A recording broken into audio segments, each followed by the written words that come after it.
웰싱킹 186에서 195쪽. 웰싱킹의 정수는 시각화다. 꿈을 현실로 만드는 데에는 10%의 의식과 90%의 무의식이 작용한다. 중요한 점은 의식보다 무의식이 삶에 더 지대한 영향을 끼친다는 사실이다. 사람은 의식적으로 사는 것 같아 보이지만 실상은 그렇지 않다. 의식적으로 생각할 수 있는 범위에는 한계가 있다. 그러나 무의식적으로 튀어나오는 생각은 그 범위와 개수가 어마어마하다. 그래서 무의식을 잘 사용하면 목표를 이루고 성공할 수 있다. 나는 무의식의 엄청난 힘을 이용해서 큰 부를 이루었다. 10%의 의식으로 내가 통제할 수 있는 일들을 시도했고 나머지 90%의 무의식은 내 꿈을 위해 자동으로 일하도록 지시했다. 일할 때나 수면을 취할 때, 운동하거나 대화를 할 때 등 그 어느 순간에도 무의식이 계속 일하도록 설정했다. 크게 성공한 사람과 그렇지 않은 사람의 차이는 이 무의식의 세계를 어떻게 통제하느냐에 딸렸다.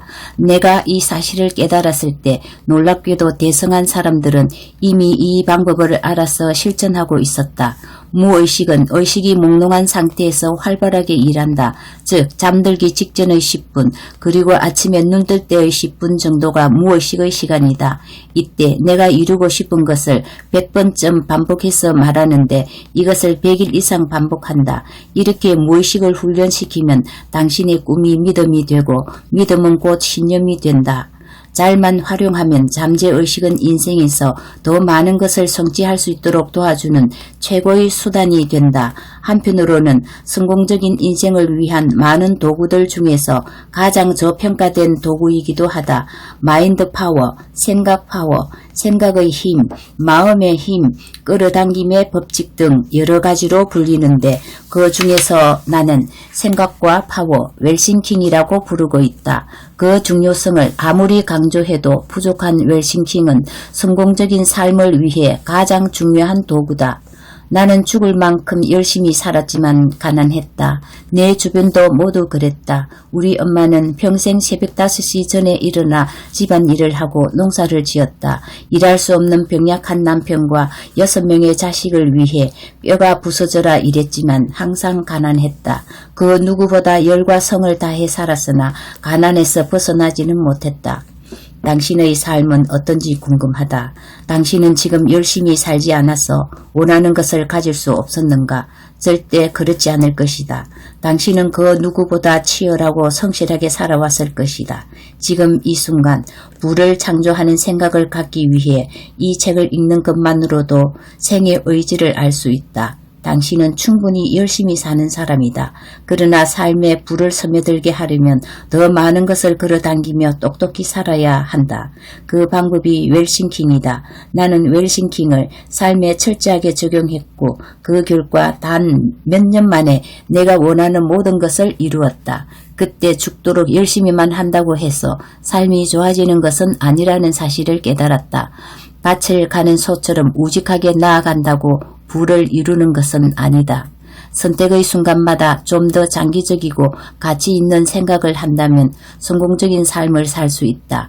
이미 명상은 스트레스 해소, 창의력 향상, 정신력 발달에 도움이 된다고 과학적으로 증명됐다. 무엇보다 성공적인 삶을 만드는데 명상이 큰 도움을 주었다는 사실을 끊임없이 알리고 있다.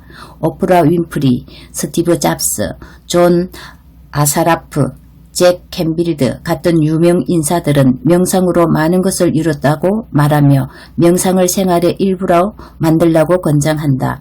나는 사업이 망한 뒤 우울한 시기를 거쳐 다시 일어서려고 했을 때 매일 몇 시간씩 걷고 명상하는 걸 반복했다. 그때는 죽지 않으려고 내가 할 수 있는 것을 시작한 것뿐이었다. 성공이나 미래를 위한 것이 아니었는데 그럼에도 머릿속에 사업을 위한 기발한 아이디어가 계속 떠올랐다. 특히 되고 안 되고를 미리 점치지 않고 행동으로 옮긴다는 긍정적인 효과를 얻을 수 있었다. 지금부터는 무의식을 통제해 활용하는 그 방법을 구체적으로 공유하려 한다. 시각화 트레이닝. 만약 당신이 나에게 성공을 이루는 핵심 요소가 무엇이냐고 묻는다면 나는 주저하지 않고 시각화라고 대답할 것이다. 시각화는 웰싱킹의 정수다. 시각화란 내가 원하는 가장 이상적인 삶을 상상하며 잠재의식 속에 이미지를 심는 일로 나 역시 부를 이루기 위해 단 하루도 빠짐없이 시각화를 실천했다. 웰싱킹을 실천하기 전의 나는 그저 10억 원을 빚진 사람이었을 뿐이다. 열심히 사는 것만이 능사가 아니다. 지혜롭게 열심히 살아야 한다. 여기서 지혜롭다는 말은 방향성을 갖는다는 의미다. 원하는 것에만 집중하는 일이다. 내가 가고자 하는 곳에만 집중하고 가고 싶지 않은 곳은 생각도 하지 않는 일이다. 목표 달성을 위해 끈기가 중요하다고 계속 강조했다. 끈기는 완전히 몸에 배어 모라 일체가 되었을 때 비로소 효과가 나타난다. 하지만 끈기를 갖는 게 어디 쉬운 일이던가?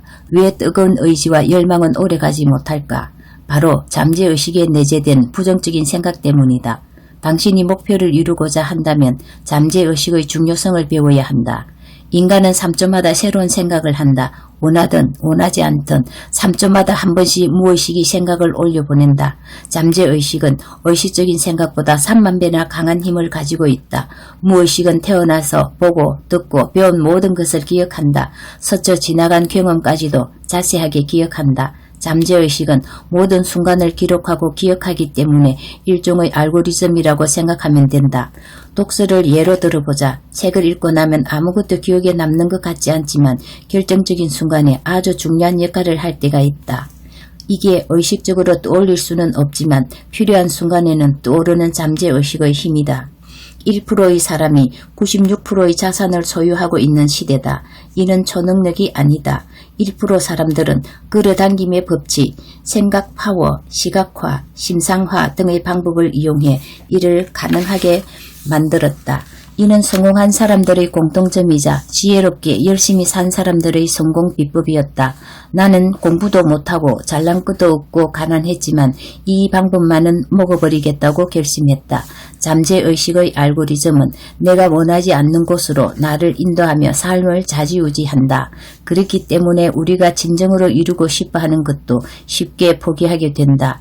하지만 잠재의식의 알고리즘이 나쁜 것은 아니다. 이를 반대로 이용하면 성공의 훌륭한 도구가 될 수 있다. 3년 동안 단 하나의 목표에 집중하는 게 가능할까?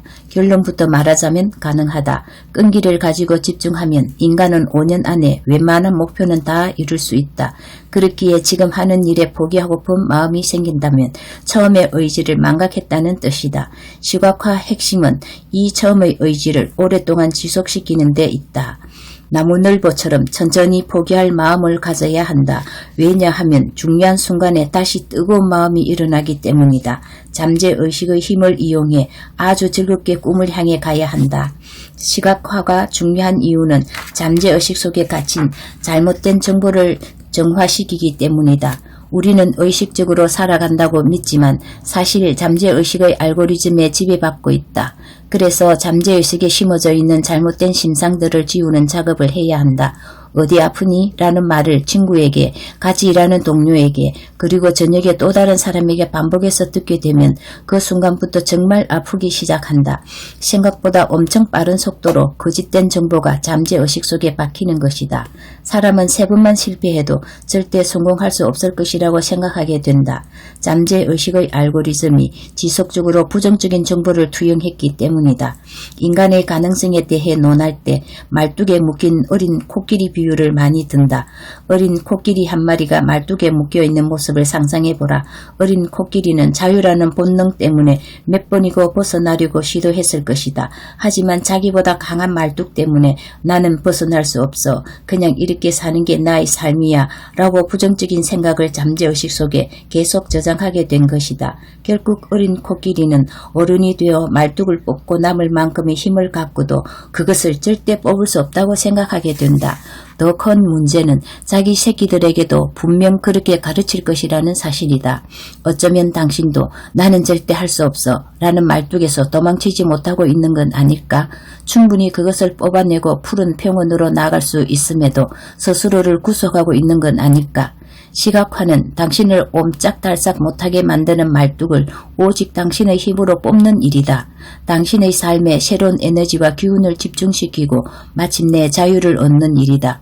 무엇보다 당신의 미래에 대한 청사진을 마음껏 상상하며 온 우주의 기운을 수용하는 일이다. 내가 다시 살겠다고 세상 밖으로 나온 날은 나를 잡아 가두고 있던 말뚝을 뽑은 날이었다. 나는 절대 할 수 없어 라는 생각이 나는 무조건 할 수 있어 라고 바뀌는 순간 내 인생은 180도로 달라졌다. 지금부터는 실질적인 시각화 방법에 대해 이야기하고자 한다. 내가 이 방법을 통해 나의 내면의 세계를 건강하게 만들고 큰 부를 거머쥐었듯이 당신에게도 분명 큰 힘이 되어주리라 확신한다.